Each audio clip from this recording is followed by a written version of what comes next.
네, 주안의 만나 1월 12일 수요일 묵상을 함께 나오도록 하겠습니다. 오늘 말씀은 요한복음 4장 15절에서 26절 말씀으로요. 그런 물을 내게 주소서라고 한 제목으로 함께 묵상을 나오도록 하겠습니다. 오늘 말씀은 수가성 우물가의 여인에게 예수님께서 생수가 되신다라고 하는 것을 말씀하시면서 참된 생수가 메시아 되신 자기 자신, 그 예수 그리스도이심을 증거하는 그 내용을 담고 있습니다. 제가 대학 때 락 그룹을 막 하고 싶어가지고는 친구들 막 후배들과 함께 밴드를 만들어서 밤새 연습도 하고 공연을 했던 그런 기억들이 있습니다. 물론 그리 화려했던 공연들은 아니었지만 나름 젊을 때 추억이 있네요. 그때 연주했던 곡 중 하나가 블랙홀이라고 하는 그룹의 그 물 좀 주소라고 하는 곡이 있었어요. 한대수 씨의 곡을 리메이크한 것인데요. 여기 이제 드러머 김웅윤 씨가 이제 발육 부진의 정신박약이라고 하는 장애를 가졌음에도 불구하고 파워와 스피드가 떨어지지 않는 드러머가 있는데 함께하는 모습이 참 좋더라고요. 참 이제 그런 매력에 젊을 때는 이런 음악들을 쫓아다녔습니다. 한번 잠시 들어볼까요? 이렇게.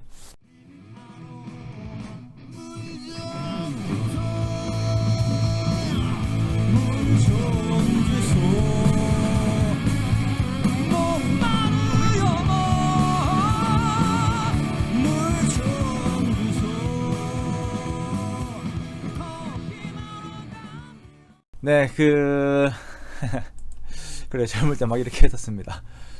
젊을 때 이 그 물 좀 주소라고 하는 그 외침의 노래가 그렇게 좋았던 것은 이제 갈망이 있었기 때문이에요. 뭘 해도 불안하고 마음에 채워지지 않고 허무했던 시절의 마음을 그대로 대변해 주는 것 같아서 노래가 좋았던 것 같습니다. 그런데 참 이런 문제 제기는 하지만 이제 답이 없는 것이 이런 문화들의 특징이죠. 아무리 노래를 불러도 마음의 갈증이 해소되는 것은 아닙니다. 오늘 수가성의 여인 역시 영혼의 갈증을 풀고자 했지만 방향을 잘못 잡았어요. 예수님께서 영생하도록 솟아나는 샘물에 대한 말씀을 하실 때에 그 물을 달라라고 여인이 요청을 합니다.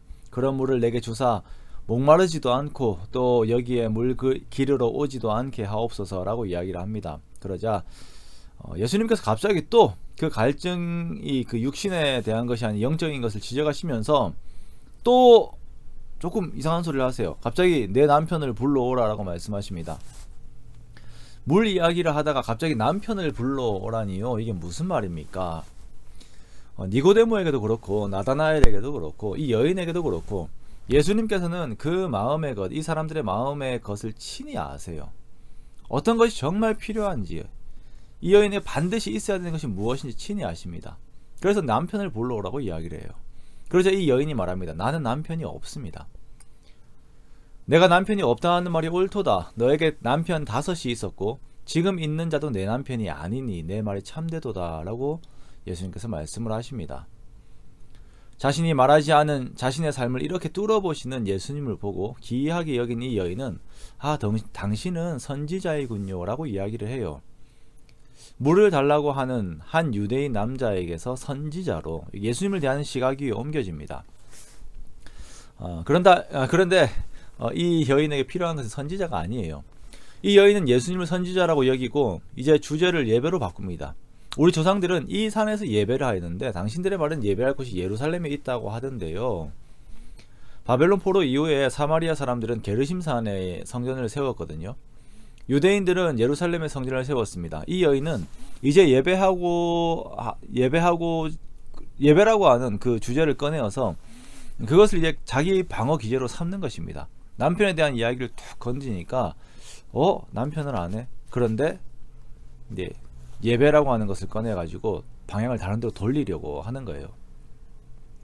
그러나 예수님께서는 그 방패를 뚫으십니다. 아니다, 이 여인아, 내가 말하려고 하는 것은 그런 종교의식을 말하려고 하는 것이 아니다.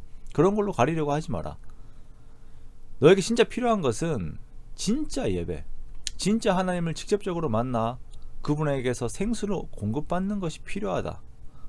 그것이 정말 너의 삶 가운데 진짜 원하는 바이다 라고 이렇게 말씀을 하시는 것입니다. 예수님께서는 게르심산도 아니고 예루살렘 산도 아닌 참된 예배를 말씀을 하시는데요. 그것은 영과 진리를 가지고서 하나님께 드리는 그 예배하는 것입니다. 아버지께 참되게 예배하는 자들은 영과 진리로 예배할 때가 오나니 곧 이때라.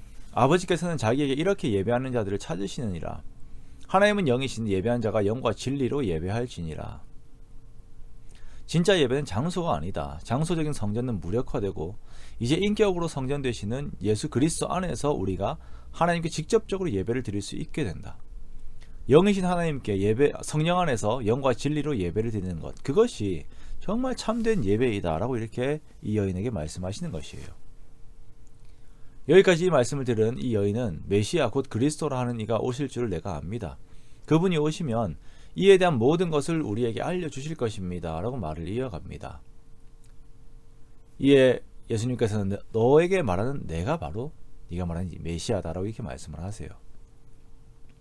이 대화가 참으로 의미가 있는 것이, 사람이 예수님과 계속 대화를 하면 그 대화가 예수님에 대한 방향으로, 그 본질로 방향이 흐른다라는 것입니다.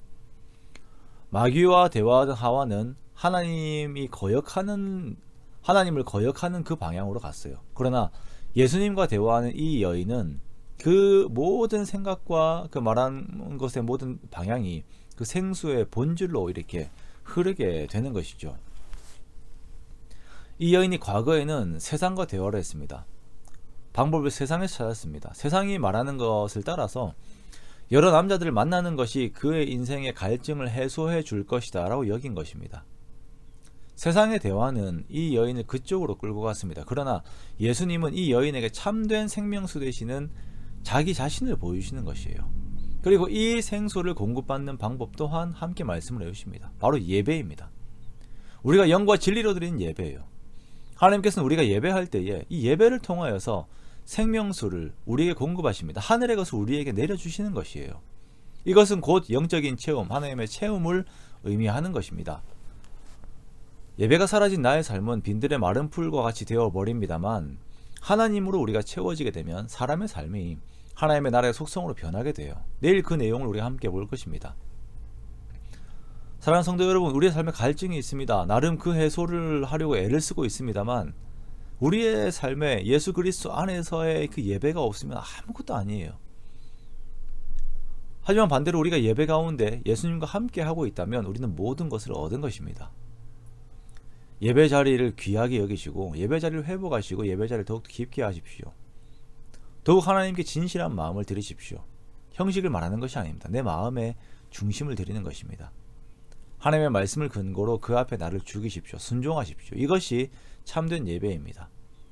이때 목말라 기진하던 나를 생수로 채우시는, 그렇게 회복시키시는 하나님을 경험하게 됩니다.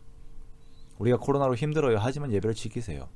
개인적으로 드리는 예배 자리를 사수하십시오. 그렇게 정말 예배 속에서 채우시는 주님을 매일매일 경험하며 그 경험 가운데 내 삶이 회복되는 그 힘을 얻는 저와 여러분의 귀한 삶이 되시기를 주님의 이름으로 축원합니다.